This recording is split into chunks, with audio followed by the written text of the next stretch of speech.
Attempt to murder नहीं, murder का charge होना चाहिए। वाईवी गिरी जी, तो अब तो ऐसा ही लग रहा है कि पुलिस ही मालिक है, न्यायालय की कोई जरूरत नहीं है, क्योंकि अगर किसी कुख्यात को या किसी बदमाश को पुलिस जेल में भी डालती है, इनकाउंटर, उसका लंगड़ा इनकाउंटर भी करती है, तो न्यायालय ना ये आदेश देगा कि उसके साथ क्या करना चाहिए, उसका अपराध क्या है, कि पुलिस ही के हाथ में सब कमान दे दिया। एक बात समझ लीजिए, भारत के किसी कानून में इनकाउंटर शब्द का इस्तेमाल नहीं किया गया है। इनकाउंटर कोई लीगल वर्ड नहीं है और इनकाउंटर का किसी को कोई अधिकार नहीं है। ये सब गैरकानूनी काम है। पुलिस का इतना ही काम है कि ये पुलिस पर यदि रोक नहीं लगाया जाएगा तो पूरा सिस्टम चरमरा जाएगा। उसको तुरंत एफआईआर होना चाहिए, उसका भी इन्वेस्टिगेशन होना चाहिए। पुलिस ने जो जैसा भी केस किया है उसका भी इन्वेस्टिगेशन होना चाहिए, और यह इन्वेस्टिगेशन बिहार पुलिस को न करके सीबीआई। नमस्कार, स्वागत है आपका सिटी पोस्ट लाइव में। मैं हूं मुस्कान। भरत तिवारी इनकाउंटर पे बवाल मचा हुआ है, बिहार जवाब मांग रहा है। तो अब इस पे बातचीत करने के लिए हमारे साथ मौजूद है सीनियर एडवोकेट वाईवी गिरी। सर, इनकाउंटर कब किया जाता है? पहले एक बात समझ लीजिए, भारत के किसी कानून में इनकाउंटर शब्द का इस्तेमाल नहीं किया गया है। इनकाउंटर कोई लीगल वर्ड नहीं है और इनकाउंटर का किसी को कोई अधिकार नहीं है। ये एक पुलिस का लैंग्वेज है, उन लोगों को कॉमन सेंस में बोलते हैं। पुलिस मैनुअल वगैरह में भी इनकाउंटर शब्द नहीं है। Private right of private defence सबको है अपने बचाव में फायर करने का, उतना ही भर पुलिस को भी है। पुलिस को जहाँ खतरा लगे कि जान पर उसका खतरा है, उसके लिए अपने बचाव के लिए फायरिंग कर सकती है, इतना ही भर है। राइट ऑफ प्राइवेट डिफेंस जो आईपीसी पहले और आजकल बीएसएस कानून जो बदला है नया कानून में, राइट ऑफ प्राइवेट्स एक नागरिक को भी है और पुलिस को भी है, इसके अलावा में कुछ भी नहीं है।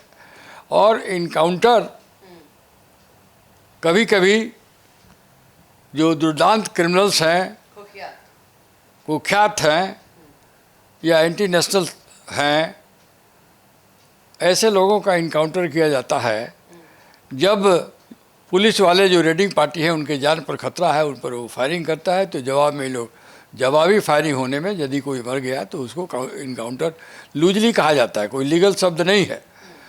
और हमारे भारत देश में और बिहार में रूल ऑफ लॉ है, एक संविधान है, और संविधान में आर्टिकल 21 है। आर्टिकल 21 नागरिकों को फंडामेंटल राइट दिया है, जीने का अधिकार है, हेल्दी लाइफ लीड करने का अधिकार है। सरकार को भी या किसी पुलिस को बिना इस्टेब्लिश प्रोसीजर ऑफ लॉ के तहत ही सज़ा देने का अधिकार है। आप स्पॉट पर जस्टिस स्वयं पुलिस नहीं कर सकती है। पुलिस का काम है बदमाश को, क्रिमिनल्स को, ऑफेंडर को गिरफ्तार कर कोर्ट के सामने समर्पित करना, जस्टिस के सामने ले जाना, न्याय देने का कार्य जुडिशरी का है। यही व्यवस्था बनाई गई है हमारे संविधान में, यही व्यवस्था है इंडियन पेनल कोड में, सीआरपीसी में। नया कानून जो बीएसएल बना है उसमें भी यही व्यवस्था है। तो सर ये बताइए कि भरत तिवारी इनकाउंटर आप भी देख रहे होंगे, इसको आप कैसे देखते हैं? ये उल्लंघन है? हम तो जो देख रहे हैं जी, ये तुम्हारा ट्यूब्स वगैरह में चल रहा है सोशल मीडिया में, तो भरत तिवारी का इनकाउंटर अनजस्टिफाइड है, नहीं होना चाहिए था। आर्म्स जब उन्होंने सरेंडर कर दिया, फेंक दिया, अच्छा, तो उसके बाद गोली घेर के गोली मारना, ये कानून इसका अधिकार पुलिस को नहीं देता है। सुप्रीम कोर्ट ने एक गाइडलाइंस ऑलरेडी तय कर चुका है। पता नहीं ये पुलिस वाले पढ़े हैं कि नहीं पढ़े हैं और उनका ध्यान इस पर है कि नहीं। People's Union of Civil Liberty versus State of Maharashtra में 2014 वॉल्यूम 10 ACC पेज 635 में सुप्रीम कोर्ट ने बजाबते गाइडलाइंस दिया है और सुप्रीम कोर्ट ने कहा है कि आप आर्टिकल 21 है, हमारे यहाँ रूल ऑफ लॉ है, इनकाउंटर परमिसिबल नहीं है। इनकाउंटर कोई लीगल टर्मिनोलॉजी हमारे यहाँ इस्तेमाल नहीं होता है। अपने देश की पुलिस को ऐसा कोई अख्तियार नहीं है, लेकिन राइट ऑफ प्राइवेट डिफेंस को ही पुलिस अपने भाषा में इनकाउंटर करती है। तो उसमें गाइडलाइंस बनाया गया है। पहला गाइडलाइंस ये है कि मिनिमम रेसिस्टेंस पुलिस की तरफ से होना चाहिए। मान लीजिए कि यदि इनकाउंटर भी कर रहे हैं तो गोली मार के उसको जान से मारने की अधिकार नहीं है। मिनिमम जितना पॉसिबल रेसिस्टेंस है प्राइवेट राइट उसमें कीजिए। दूसरा है कि जैसे ही इनकाउंटर आप करते हैं तो इसका report national human right commission को दीजिए। तीसरा है कि जो विक्टिम के परिवार के लोग कोई बयान देते हैं तो उस पर तुरंत एफआईआर करिए, और इनकाउंटर में जो आर्म्स वगैरह इस्तेमाल किया गया है पुलिस द्वारा उसको सरेंडर करिए वगैरह वगैरह। बहुत सारा गाइडलाइंस दिया गया है। और सुप्रीम कोर्ट ने कहा है कि अब देखिए हमारे देश में रूल ऑफ लॉ ऐसा है कि कसाब जैसे दुर्दांत क्रिमिनल्स को भी ट्रायल करके उसको सज़ा दिया गया। रात में सुप्रीम कोर्ट अपना दरवाज़ा खोला, उसकी हियरिंग की गई। याद है ना, जो बॉम्बे हमारे यहाँ नाथूराम गोडसे को भी, जो महात्मा जी का जो उन्होंने मर्डर किया था, उनको भी फुल फ्लेजेड ट्रायल करके सज़ा सुनाया गया। तो रूल ऑफ लॉ है भारत में। और ये लोग कहते हैं पुलिस वाले कि मुख्यमंत्री ने कहा है कि पुलिस को खुला हाथ दे दिया है। इसका ये मतलब नहीं है कि आपको किलिंग का लाइसेंस मिल गया है कि लोगों को गोली मारिए। मुख्यमंत्री जी का कहना है कि अकॉर्डिंग विथ लॉ आप पर कोई प्रतिबंध नहीं है। जो लॉ है उसको पुलिस फ्री है इम्प्लीमेंट करने के लिए for establishing of law and order. ना कि पुलिस को ये लाइसेंस मिल गया है जैसा वो समझ रहे हैं कि किसी को मार दो जिसको नहीं। ये गलत बात हुआ है, ये सरासर ऐसा नहीं होना चाहिए। तो वाई गिरी जी, तो अब तो ऐसा ही लग रहा है कि पुलिस ही मालिक है, न्यायालय की कोई ज़रूरत नहीं है, क्योंकि अगर किसी खुखियात को या किसी बदमाश को पुलिस जेल में भी डालती है, इनकाउंटर, उसका लंगड़ा इनकाउंटर भी करती है, तो न्यायालय ना ये आदेश देगा कि उसके साथ क्या करना चाहिए, उसका अपराध क्या है, कि पुलिस ही के हाथ में सब कमान दे दिया जाए। लंगड़ा इनकाउंटर का भी कोई लीगल सैंक्टिटी नहीं है। कानून के किसी प्रावधान में कहाँ से शब्द आ गया है लंगड़ा इनकाउंटर, ये नहीं है। ये सब गैर कानूनी काम है। पुलिस का इतना ही काम है। और पुलिस को कल हम सुन रहे थे जगतानंद जी अभयानंद जी जो पिता थे, अभयानंद जी डीजीपी का इंटरव्यू सुन रहे थे, गुप्तेश्वर पांडे का इंटरव्यू सुन रहे थे, नीतीश जी का भी इंटरव्यू अभी दिखाया जा रहा था। इससे लग रहा है कि ये पुलिस पर यदि रोक नहीं लगाया जाएगा तो पूरा सिस्टम चरमरा जाएगा।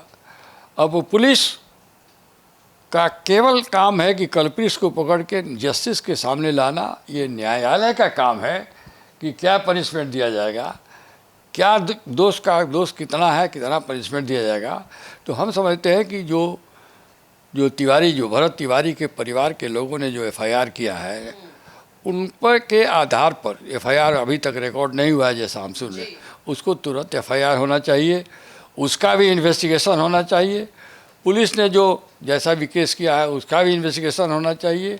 और यह इन्वेस्टिगेशन बिहार पुलिस को न करके सीबीआई, थर्ड, सुप्रीम कोर्ट खुद ही कहा है, जो गाइडलाइन दिया है सुप्रीम कोर्ट कहा है कि केसेज ऑफ इनकाउंटर जो पुलिस खुद ही इन्वॉल्व है उसको इन्वेस्टिगेशन उस पुलिस को नहीं, थर्ड एजेंसी से कराना चाहिए।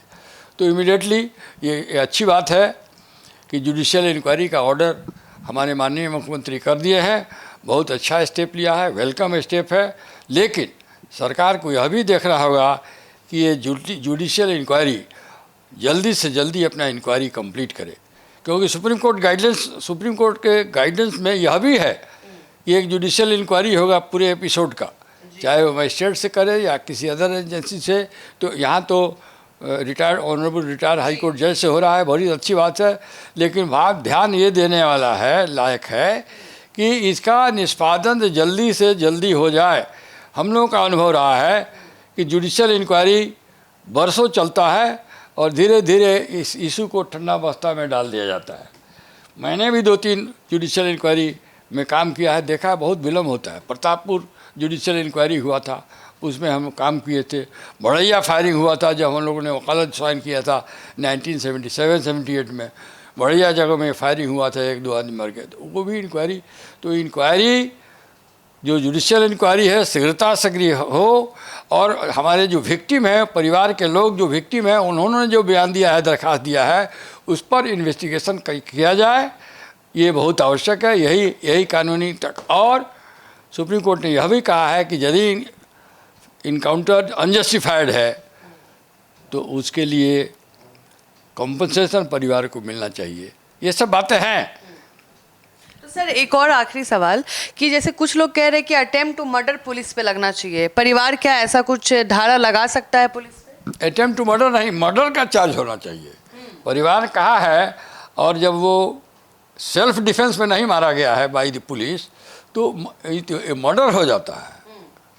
इट अमाउंट्स टू मर्डर का चार्ज लग सकता है, लगना चाहिए। यदि फायरिंग अनजस्टिफाइड है और इसका ज़रूरत नहीं था, राइट ऑफ प्राइवेट डिफेंस के बियॉन्ड किया गया है, तो मर्डर का चार्ज चलेगा। जो जिन लोगों ने फायरिंग किया है उनकी सज़ा होनी चाहिए। तीन as good as it's a murder.